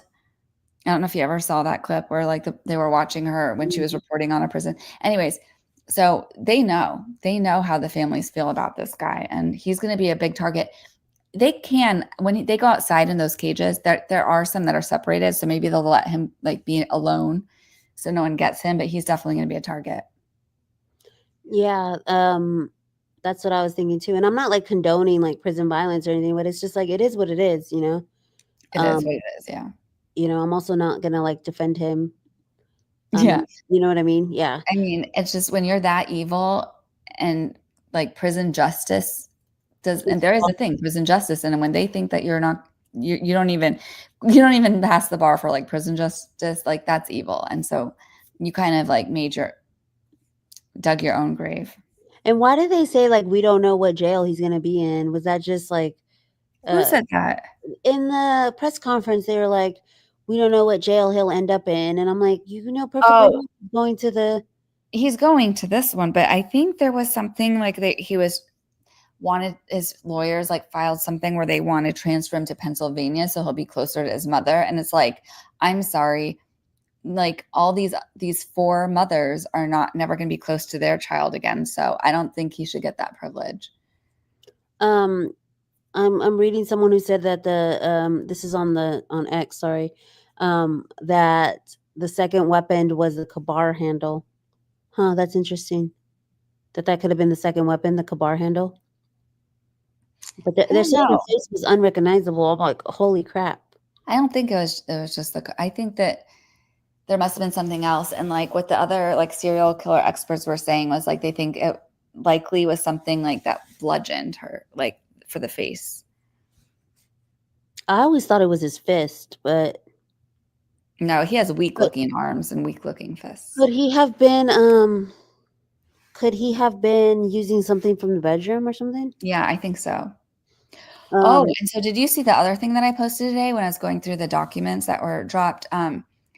So apparently one of the refrigerators where all this evidence was broke, and there was like 4 pages of evidence, and they said it was, according to them, it was none of the DNA evidence because the DNA evidence was in the freezer, not the refrigerator, but it was a bunch of like, it was still stuff you could get DNA off of, and so the whole thing was like confusing to me, but basically it affected like a bunch of these things. And so they were trying to say like, oh, we opened the garage door and it was freezing outside, so it lowered the temperature in the room and things stayed like relatively cooler. But it was like the alarm went off that the temperature where everything was over 60 degrees. So I don't know. I think it was one of the last pages of all these. Yeah, I'm pulling it up right now. And then they were like, we got a fridge the next day. And you know how they do everything in like army time? So it's really hard for my brain to transfer how many, not that one, it was the one under it. Okay, but I thought this one was funny. Any BK animal victims, dog hair, animal hair. You're just like, I'm just looking, I'm trying to find clues for the other animals that didn't get justice. There was a broken refrigerator that apparently didn't affect the DNA samples, which are in the freezer, but affected a 4-page list of evidence. I only posted the first page. I guess I should have posted all of them, but I was just so annoyed because I was like, there was a lot in there. And like, even that first page, she says like blood swabs. It's like, what else are you saving the blood for if you're not saving it for DNA? Look, I am a big believer and that this was a botched investigation, and that's why they did the plea. Well, I'm starting to believe you because I couldn't even believe this. I was like, are you kidding me? Allegedly. I don't have my little ticker at the bottom today, but allegedly, because the detective was a new detective. Like we said, there's already seemingly like typos, kind of like, okay, wait, what? Maddie was out walking the dog. We know she knew the difference between Maddie's dog and Kaylee's dog. The dog was Kaylee's. So that, like, in the paperwork, and then just like the investigative stuff, like when they were being asked questions today, like the 2 FBI guys, I don't know, they kept saying it was like canned responses because they would ask them a question and then they would go like super long ways, like, did Brian Kohberger say anything? They'd be like, oh, well, when we first got to Pennsylvania, the plane landed and we were there to meet him and da-da-da. And I'm like, okay. And then it would never get answered. No, they never were answering questions. And it just, they would have been torn apart on the stand. And I do think that there was a lot of things. I definitely, and you can tell, like with all the errors in those first documents, like getting the girls' names mixed up. And I know there's a lot of people, and they probably, are just used to writing up college reports of like, noise complaints or whatever. So they weren't used to something like this, but it was such a botched job. It was like, and they were calling it Maddie's dog, then Kaylee's dog. They called Zaina Kaylee. It's just, yeah, it was very messed up. And so if they're that messed up, how are you keeping the sample straight, Yeah, she says, I do think it's highly possible that Amy loved those animals. Missy, me too. Me too. They were saying that he broke into houses when he was younger and all this other stuff, and yet Bill Thompson said he did not have a profile of a serial killer, or like that this couldn't have been like, like they couldn't have seen this coming type of thing, like his background, blah, blah, blah. And I'm just like, Gary's like, that's exactly what a serial killer does. Everything talked about here is all theories and opinions. Everyone is proven guilty. Yes. And I am going to get that ticker. I have to figure out how to get more than one ticker. And you know what? I'm also going to, I can create another banner over here. Because I was like, I only have 5 choices. And then the other ones I've already taken up. But yeah, my husband had heard some crazy stories from the marshals who transport the inmates to court. He's become buddies with some of them, and it's definitely wild what they've told him. From this case or just in general? Because I was like, girl, you got tea? Come you on. know what? They were probably, that's actually a good point because after the prison, after court, I think he does an intake in a jail before he goes to the prison. So maybe that's what they were saying. Like they didn't know what jail he was going to. Listen, I'm no expert, so everything I say will be an opinion. Thank you, Madison. I'm glad you're here to support. I appreciate your support. I don't mind dropping in comments here and there when you do have it up. Okay, cool. I appreciate you, Christina. But yeah, and you know what else I want to do with Christina and then with you, DFJ, when you come on the show? I'm trying to figure out how to do teams where you can toggle the comments, like if I'm on another page, and then you can pull up the comments and stuff. Ooh, that's cool. Yes, I'm trying to figure it out. I think there's a way to do it without having to pay for like the full business model because I'm not monetized yet. So I don't know. It depends how much I want to put into this. It's like $300 or something for the business StreamYard. Yeah, I know. But it might be worth it. Like, like if I can have multiple people, but I think I can add like 2 people. I'm trying to figure that out. ChatGPT's helping me. So I bet he has stories. So she's saying just in general, like he can come on the show and give us an insight on he works in federal court down here in Texas. Oh, okay, cool. And I'm gonna plug the Surviving the Survivors again. I wish I could put You the can link them. I want to put the episode link because they did the one Madison. that he did with this prison. It was like someone who's actually been in that prison who's out, and then it was like with someone who's worked in that prison, and then it was like another prison expert. And so I just thought their insights were really, I just thought it was like really informative, just to hear what they were saying, just to know like, yeah, it does suck. Like he's not going to face the firing squad, but it's not going to be, it looks like a very dreary future in front of him. Before we wrap up today, I did have one more tab that I thought would be a good discussion. Did you have anything else to say about like, the sentencing or any of the new evidence or anything like that? Like, did we miss anything? Because I had a bunch of tabs up and then some of them crashed when I was trying to fix the sound thing. I was hitting X to try and X out the one window. And, like if you hit X and then it like freezes up for a second, then it X's out the window next to it. So no, the only thing I think you did good, like covering pretty much everything that was important. And if anyone does want to see the unsealed documents, I did post the website on my X page. So if you just go to my X, you can go to that link. And then there's like, I don't know, like 6 files you have to download.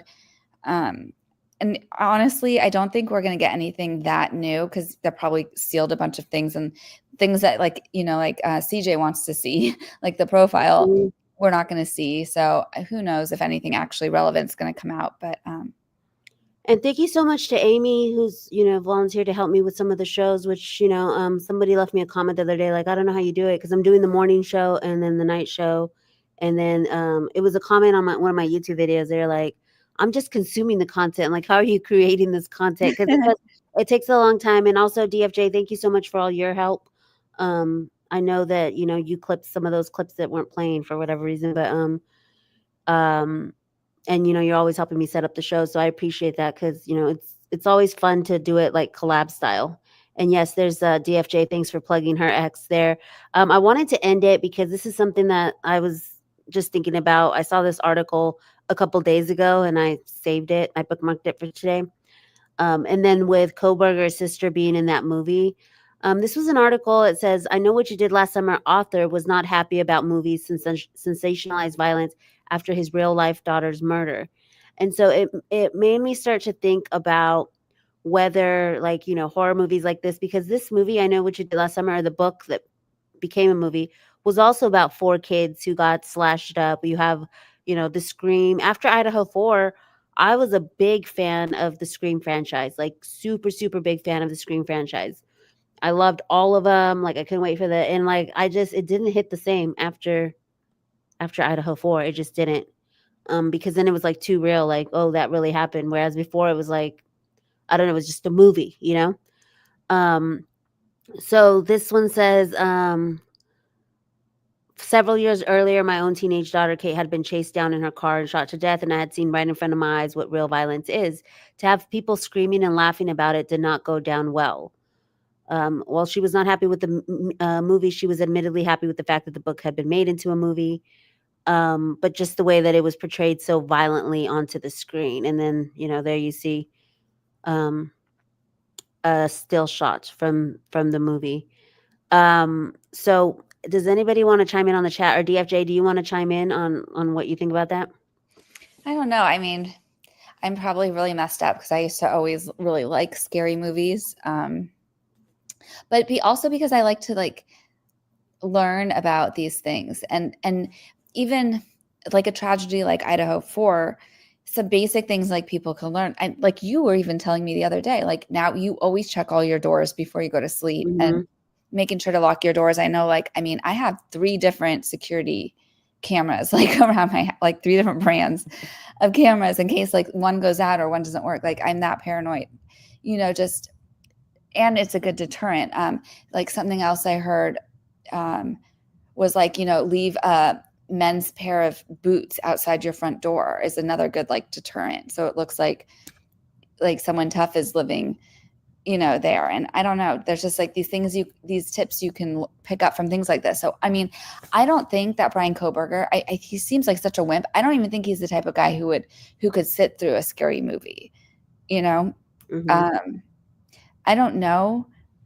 It's an interesting thing. Your question is very interesting. I don't really know because I mean, I used to watch them and I don't condone violence. So I don't know. Christina, you always say we should comment.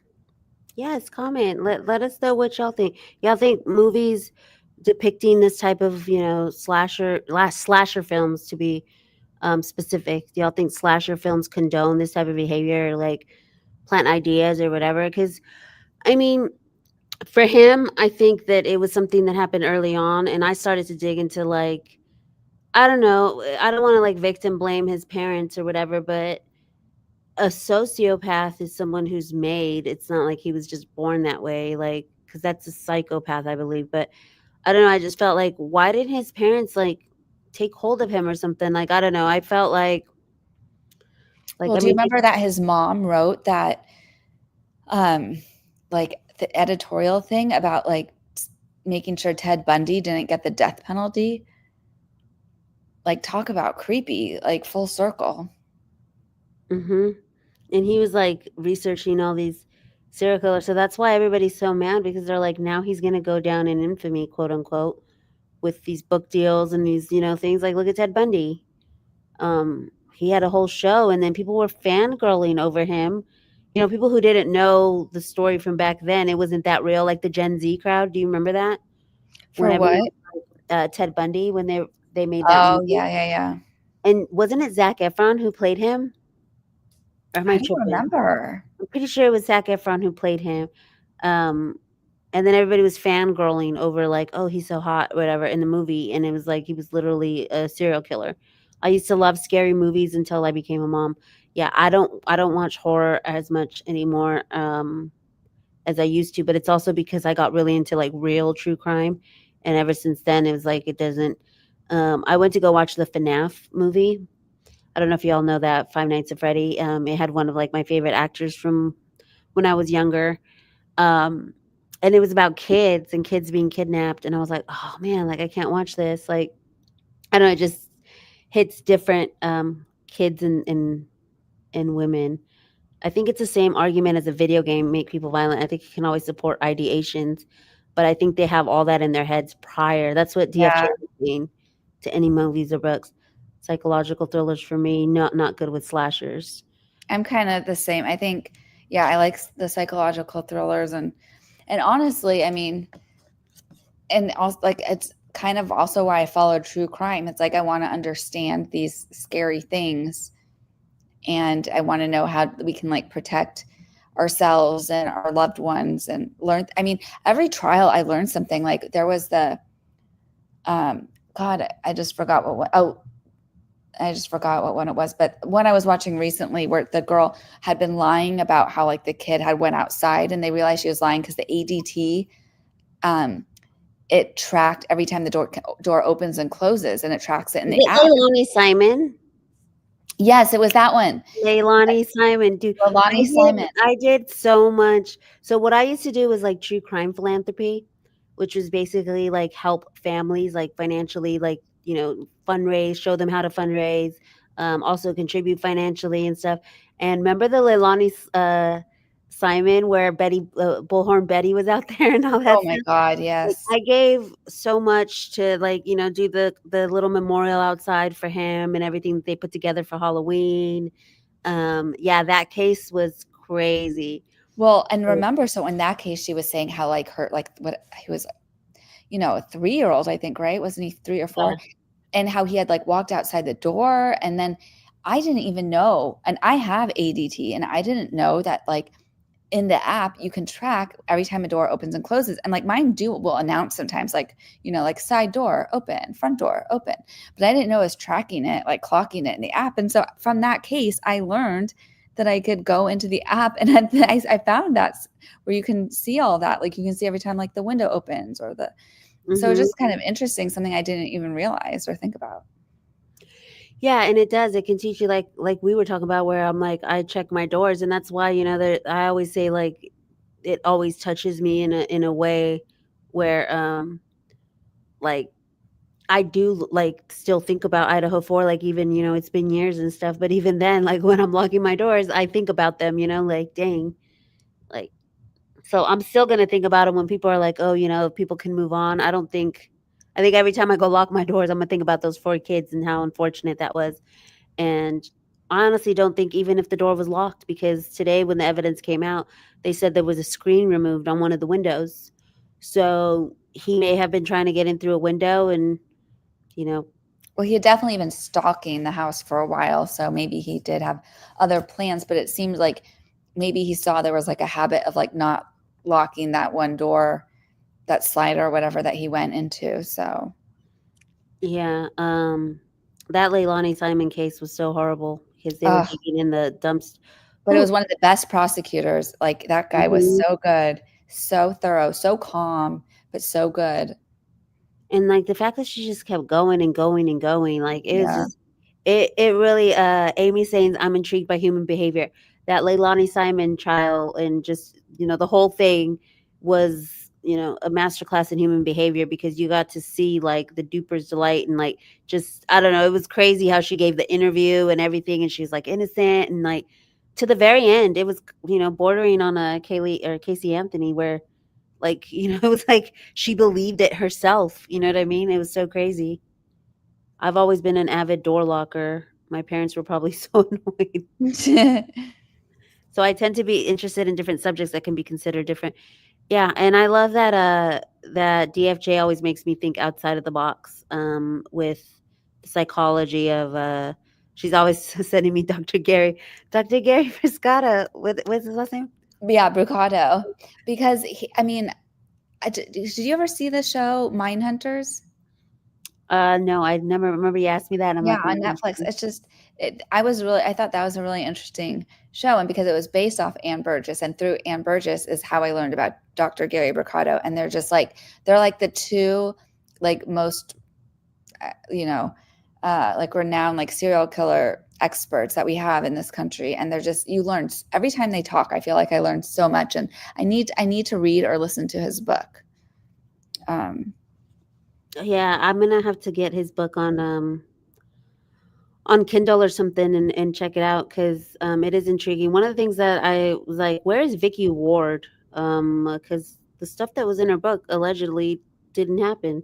They just said that there was no digital social media link. So she's saying that she called the prosecutor's office and said, "Is there anything I need to fix?" And they told her no.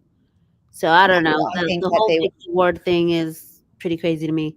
I think we learned that the prosecutor's like not very reliable. I think it was sloppy. And then it does make you wonder how Christina's so sweet. Okay, go ahead. Sorry. What'd you say? I got distracted from Christina's comment. She said we should make a podcast. Oh. It's like Faith and Furry. That'll be the name of the podcast, inspired by. I just saw someone call him the Forever Four. I like that. I like the Oh, Forever that's Four. sweet. I was just gonna say, I think when they tore down the house, I feel like that was almost, it makes me feel like they almost always knew they were going to do a plea deal. Because why else would you destroy the crime scene before a trial? So it almost feels like it was almost premeditated that we would end up here. Yeah. I've never I spent a whole like 6 hours one night, like till the sun rose, trying to look up cases where like I think it was right after we did our first podcast together when you were like, not even Columbine. That was you, right? That planted that seed. No, it wasn't. It was Parkland. Parkland, yeah, not Columbine, yeah. But remember you said Parkland. So that night when we finished the stream, I started Googling and I stayed up till the sun. Yeah, they left that for like 6 years. Yeah. For years. I don't know how many, but it was a long time. So then I started being like, and I couldn't find a case where they demolished it prior to the. Are we interested in cults?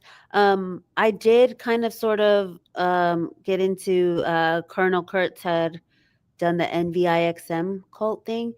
However you say it, Nexium or whatever. Yeah. And so I kind of like try to watch a little bit of it, but I didn't really. Who said I pretty much invented cult hopping? What does that mean? What is cult hopping? Do you but hop? I was really into the Scientology, which people say that's a cult or whatever. I was really into that one. What was the Kool-Aid one where they drank the Kool-Aid? Well, Heaven's Gate. Oh yeah, I remember that one. And then but on Friday is the Lori Daybell, and I feel like that was a cult thing. Oh yes, the Lori Daybell. Yeah, that was. They call her the cult. Don't they call her like the Doomsday Cult Mom? Or the other one that just came up, which is the Frankie church lady. Yes, Frankie. Yes. I love that you know all the cases, but honestly, I was trying to get out of true crime, and now I'm just dragged back in it. But it's. I was telling DFJ like it was just. I was reminiscing with the interview room because I used to always be in the interview room for years and years and years. Like followed Chris and all that stuff, and how much he helped, like especially victims of like missing women and stuff. The families, he'd always do like live streams to like help them with search equipment and stuff like that. And yeah, I was like, you brought me back to the interview room, and he had that outro. Remember I was telling you today? Oh yeah, the Aloha song, the Aloha song. It was really cleansing because my nervous system was like really bad after that sentencing. Like my nervous system was not good. So I was like, I want to go do something that's not anything on the computer. And then there was a lot of stuff going on with the Blake Lively stuff today too. Oh yeah, and I wanted to the drops. Yeah, there was like at least three because there was Leanne's drop, which we read yesterday, but still exciting. There was Ashley's, which looks like it's going to be a bombshell because she put the Stephanie Jones filing in it, so I can't wait to read hers. And then Ken's, the one with the bedazzled spatula, hers dropped. So like normally I'd be so excited and would want to read these and like highlight them and like put them up. And today I was like, no, I need closure on this case. And I'll do those that'll be like the ending. Do you feel like you got closure on this case?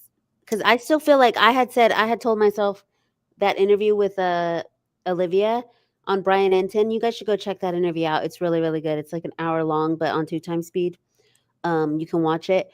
But she says like, after this, I don't want like his name to be said and da da da. And like, everybody's trying to move on. And I was like, you know what? She's right. Like after this, I'm not going to say his name anymore. Like I'm not going to report on him anymore. Like I'm not going to give him that energy.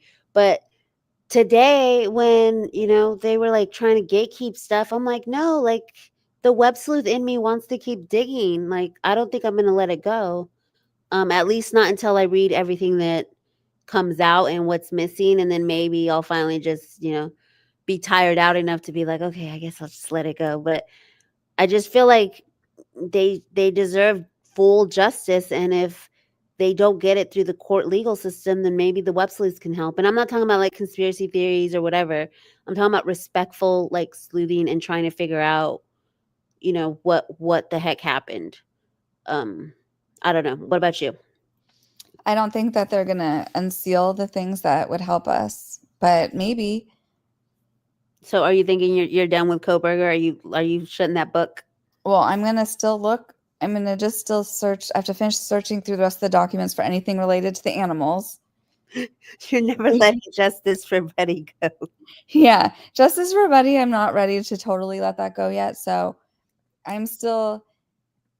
But I think for these families, I agree with Olivia. Like I don't want to ever say his name again. I'll just call him BK.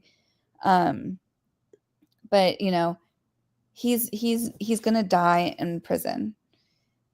And at least like that's like everyone's safe now, and hopefully like the families can feel a little relief, and I hope they got some relief like confronting him today. Yeah, I think that there was really good approach, and Olivia was trending all over X, which, you know, it's inspiring. It's inspiring, you know, people to stand up for themselves, and I really appreciated that she did that. Angels, we're glad that you're in recovery, and thanks for, you know, sharing that with us and coming into the No, chat. go up one or before that. She said that she was in a cult and then she got out. I didn't know if she wanted me to put it up on the Oh. screen, so I was like, we all love the sparkly spatula. Yeah. Oh, right here. I grew up in one. Bled through your adulthood. Yeah. So sorry about that. And I'm glad that you're here with us and that you were able to share that. Oh, no need to be sorry, guys. Okay. It made me who I am today. And I really understand the appeal of cults and know how to identify them. Thank you so much for the support. We're always here for you. So yes, definitely support you. And it's good Yeah, to it's not easy to get out of those. So oh, you were part of Next VM. Oh, okay. So there you go. I was like, only when I think when I think cults, that's like the first thing that I think about is that one. And I only got into that one because Colonel covered it, and then she told me to look into it, and I didn't get very far. But yeah, for 2+ years. Oh wow. Well, I'm glad that you're out, and yeah, me too. That's not happening anymore. Yeah, I appreciate everybody who came by for the stream. We went a little bit over. I was gonna just do an hour, but then I was like, let's just yap. Once I started having Do you feel like you have closure? No, I'm trying to tell you, it's my Roman Empire. Like I'm probably gonna stay up, you know, at least until like midnight or 1. Oh no. Do the evidence. I'm like, I do have a show in the morning, so maybe not. Maybe I'll call it a night at 11. But I want to at least dig through all the new evidence, and I want to read the story, and I want to see what happened. You know, like the why, like, you know, fill in all the gaps, because we've had so many questions. I mean, we've been following it for 2 years, and you know, yes, I did take a little break, mostly because I got kicked out of Reddit. I told you about that story, right? That I got Yeah. permission. We're Yeah, gonna get so we'll get you your account back. yeah, I could just like use another email. No, because I can't use the same IP, I don't think, but I need a VPN. I don't know, because that's where I used to go get most of like the sleuthing, was the Idaho 4. We'll ask Yeah, Chat GPT. We'll get you your account back. we'll get the account back. Because I was like, I can't even appeal or nothing. Like, yeah, it was really crazy. But what was I saying? Yeah, no, like I feel like I got closure as far as like emotional closure, maybe, because like I don't really feel like I'll cry like I would like whenever they would get brought up. Like I would get like heart racing and like just like, you know how I'm an empath, so it'd be like hard for me to like even like talk about the case for a little while. But but I don't think I got closure on like what happened. I want to know what happened. Like my mind hasn't had closure. I think my heart maybe did. And I did learn a lot about like, you know, faith versus fury, you know, like the two different aspects. Yeah, we're like yin and yang with And you know, I did like when she said like I don't want to hold on to the hot coal, and so I forgive you. But then I saw Gary Bricado, who was like, you know, even if they say that they've moved on and that they forgive him, really deep down inside, like really, really deep down inside, they're never going to be able to move past it and really, really, really, truly forgive him, because like they lost their kids, you know, because Chris was saying that he had lost his kids, so he's like, I can tell you from experience. Yeah, and his wasn't even like murdered, you know. You guys are too funny. I love the positivity though. Yeah, we're gonna get the account back. We're getting the account back. Okay. So yeah, y'all. I I appreciate y'all for being here. We are going on tomorrow morning, 8 Eastern. And remember, do 8 something p.m. happy, do something loving, do something spontaneous, do Yes. something that makes you smile. And I think that will help to honor them. I'm planning to do that like every day this week. Yeah, tomorrow night we're gonna be covering the smoothie killer. How are you James Craig? Are you following that case? No, but I'll listen. It's currently going into trial today. This week was week 2, so we're gonna recap week 1, go into week 2. James Craig, the smoothie killer, is tomorrow night at 8 Eastern, and then in the morning we're gonna do a really juicy recap of all the celebrity lawsuits. It's going to be FK Twigs and Shia LaBeouf, the Trump Wall Street Journal, just like a bunch of random celebrity lawsuits that we're going to recap on. So stay tuned. I appreciate y'all. Have a great night. Yes, Thanks, good TFJ. night, everyone.